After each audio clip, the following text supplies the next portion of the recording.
चाहे आप स्टूडेंट हो या चाहे आप प्रोफेशनल हो, सीवी एक ऐसा डॉक्यूमेंट है जो हर बंदे की ज़रूरत है और हर प्रोफेशनल या स्टूडेंट को सीवी बनानी पड़ती है। चाहे आप एडमिशन के लिए अप्लाई कर रहे हो, चाहे आप किसी जॉब के लिए अप्लाई कर रहे हो। तो जो लोग भी जर्मनी में आना चाह रहे हैं, स्टूडेंट्स हैं, उनको मैं वो सीवी दिखाने वाला हूँ जो मैंने टेक्निकल यूनिवर्सिटी म्यूनिक में अप्लाई करते वक्त सबमिट की थी। जो जॉब्स के लिए अप्लाई कर रहे हैं उनको मैं वो सीवी दिखाने वाला हूँ जो मैं अभी मैंने जॉब चेंज की है उसमें मैंने सबमिट की थी।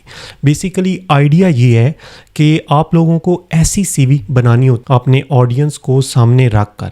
अगर आप स्टूडेंट हो और किसी स्टडी प्रोग्राम के लिए अप्लाई कर रहे हो तो आपने ज़हन में रखना है कि उनके लिए कौन सी चीज़ें इंपॉर्टेंट हैं, और बिल्कुल ये सारी चीज़ें इस वीडियो में मैं आप लोगों से डिस्कस करने वाला हूं और आप लोगों को बताऊंगा कि अगर आप लोगों ने स्टडीज़ के लिए जर्मनी में आना है तो सीवी कैसे बनानी है और कौन सा टूल आप यूज़ कर सकते हो। अगर आप लोगों ने जॉब्स के लिए अप्लाई करना है तो फिर आप कौन सा टूल यूज़ करोगे और किस तरीके से अपनी सीवी को शेप करोगे। सबसे पहले जो स्टूडेंट्स हैं उनकी बात करेंगे। ये आप लोगों ने वेबसाइट पे आना है, यूरोपास यूरोपियन यूनियन की ऑफिशियल वेबसाइट है, और इसके ऊपर मैं आप लोगों को टेम्पलेट्स दिखाता हूँ जो यूरोपास के ऑफिशियल हैं और जो आप लोग यूज़ कर सकते हो एज अ स्टूडेंट अपनी सीवी को बनाने के लिए। तो यहाँ पे हम लोग आएंगे यूरोपास टूल्स में और यहाँ पे हम लोग क्लिक करेंगे क्रिएट योर यूरोपास सीवी। तो यहाँ पे जब हम लोग इस पेज पे आए हैं तो यूरोपास सीवी पे क्लिक करते हैं तो अब ये लोड हो रहा है। तो अब यहाँ पे देखें, यहाँ पे क्रिएट न्यू सीवी पे मैं क्लिक करूँगा और ये बेसिकली पहले मैंने कुछ इन्फॉर्मेशन डाली थी तो उसी को रिज्यूम करता हूँ। तो ये बेसिक सी इन्फॉर्मेशन थी, ऐसे ही मैंने नेक्स्ट किया और इसको देखते हैं।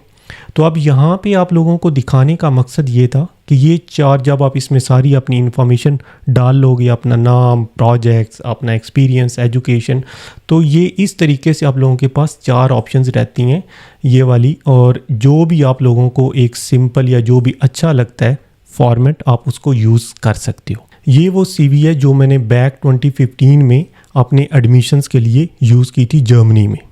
तो उस वक्त ये यूरोपास और ये कोई हमें इतनी अवेयरनेस नहीं थी, लेकिन मैं आप लोगों को यही सजेस्ट करता हूँ कि आप लोग यूरोपास को यूज़ कर लो।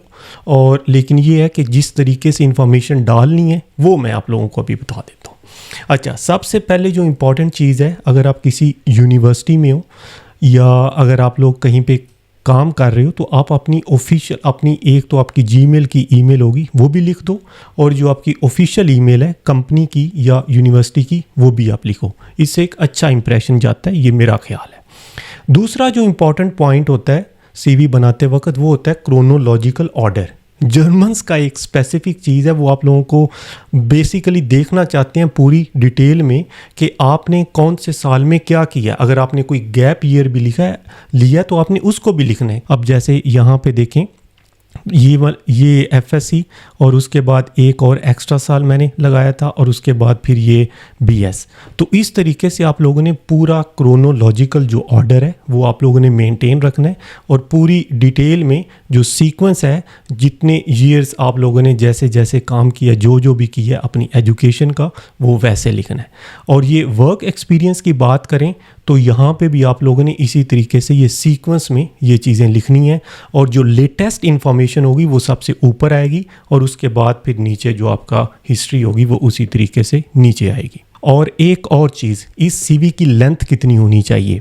मैंने जब भी सीवी बनाई है और जहाँ पे भी सबमिट किया है, मैं 1 पेज की सीवी बनाता हूँ, और मैं ये समझता हूँ कि 1 पेज की सीवी जो है वो इनफ है अगर आप उसे अच्छे तरीके से ऑर्गेनाइज कर लो तो। लेकिन ये है कि आप 2 पेज से कभी ज़्यादा सीवी मत बनाना, ये मेरी रिकमेंडेशन है, एक तरह से वार्निंग है। तो बेस्ट यही है कि आप एक ही पेज पे अपनी सारी डिटेल्स को लिखो और उसको ऑर्गेनाइज करो। तो अब जितने भी आपके प्रोजेक्ट्स थे वो आप लोगों ने इस तरीके से लिस्ट कर दिए, जो भी आपकी फील्ड है वो इस तरीके से आप उसको कैटेगराइज कर सकते हो। तो ये बेसिकली आप लोगों को आइडिया देना था कि जो स्टूडेंट्स हैं उन लोगों ने देखना है कि जो आपके प्रोग्राम है वहाँ पे जो कोर्सेज हैं वो किस तरीके के हैं, और आपके आप जो इधर प्रोजेक्ट्स लिख रहे हो, जो आपका प्रीवियस एक्सपीरियंस है वो उसके रेलिवेंट होना चाहिए, और कोशिश ये करें कि उसको रेलिवेंट बनाने की कोशिश करें। उसके बाद जो इम्पोर्टेंट सेक्शन है वो स्किल्स का है। अब स्किल्स आप लोगों ने डाइवर्सिफाई करनी है प्रोग्राम्स के, जिस भी प्रोग्राम में आप अप्लाई कर रहे हो वहाँ पे देखो कि किस तरीके से कौन कौन से मेजर्स हैं और उसी तरीके से आप लोगों ने अपनी स्किल्स को भी लिखना है। यहाँ पे बहुत सारी वेरिएशंस हैं, बहुत सारे तरीके आप लोगों को इंटरनेट पे मिलेंगे, लेकिन मेरा ये तरीका अगर आप लोगों को सही लगता है तो आप अपनी सीवी में इस तरीके से चीज़ों को इंक्लूड कर सकते हो। तो ये बेसिकली आप लोगों को एक बेसिक ओवरव्यू देना था कि जो सीवी मैंने एज ए स्टूडेंट बनाई थी वो इस तरीके से बनाई थी, और जॉब्स के रिलेटेड जब मैं अप्लाई करता हूँ उसकी स्ट्रेटजी थोड़ी सी डिफरेंट है। अब जब मैं अब जो मैं टूल यूज़ कर रहा हूँ जिस पे मैं अपनी सीवी मेंटेन करता हूँ और अपडेट रखता हूँ वो ये ओवरलीफ का टूल है। ये फ्री है। यहाँ पे आप अपना अकाउंट गूगल के थ्रू आप यहाँ पे लॉगिन हो सकते हो और यहाँ पे ये सारा जो आपके जो सीवी होगी और जो भी आप यहाँ पे डॉक्यूमेंट्स बनाना चाहते हो वो यहाँ पे इस तरीके से डैशबोर्ड पे दिखते हैं। ये सीवी जो मैंने अभी रिसेंटली अपडेटेड सीवी है मेरी, वो ये वाली है। यहाँ पे होता सीन ये है कि यहाँ पे एक तरफ तो ये आप लोग देख रहे हो कोड एडिटर है, ये बेसिकली यहाँ पे ये सैम्पल है जिसमें आप लोग ये इस तरीके से इंफॉर्मेशन डालते हो, आइटम्स की सेक्शंस बनाते हो और इस तरीके से ये बेसिकली अगर आप लोगों को HTML का थोड़ा बहुत आइडिया है तो आप लोगों को आइडिया होगा कि ये बेसिकली टैग्स के साथ इस तरीके से कोडिंग करते हैं।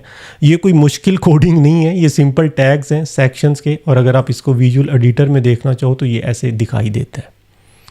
तो ये राइट साइड पे आपका जो भी आप इधर चेंज करोगे वो राइट साइड पे इस तरीके से आ रहा है।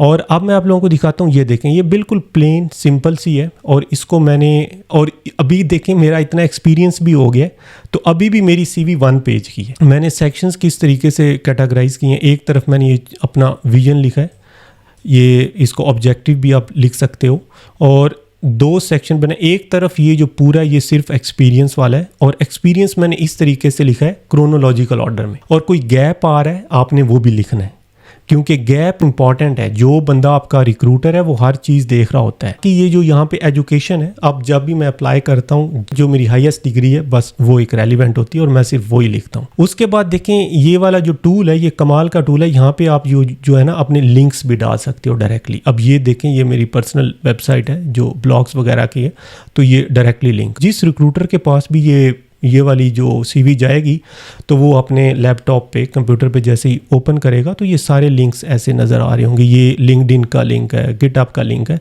तो इस तरीके से आप ये अपने लिंक डाल सकते हो। उसके बाद आप लोग ये इस तरीके से एरियाज ऑफ एक्सपर्टीज डाल सकते हो कि आप किस तरीके से एज ए इंडिविजुअल डिफरेंट हो। तो इसमें मैंने टीम प्लेयर लिखा है सबसे ऊपर। उसके बाद टेक स्टैक जो है वो कौन कौन सा, बेसिकली यहाँ पे तो ये वही चीज़ें लिखनी है जो उनकी रिक्वायरमेंट है।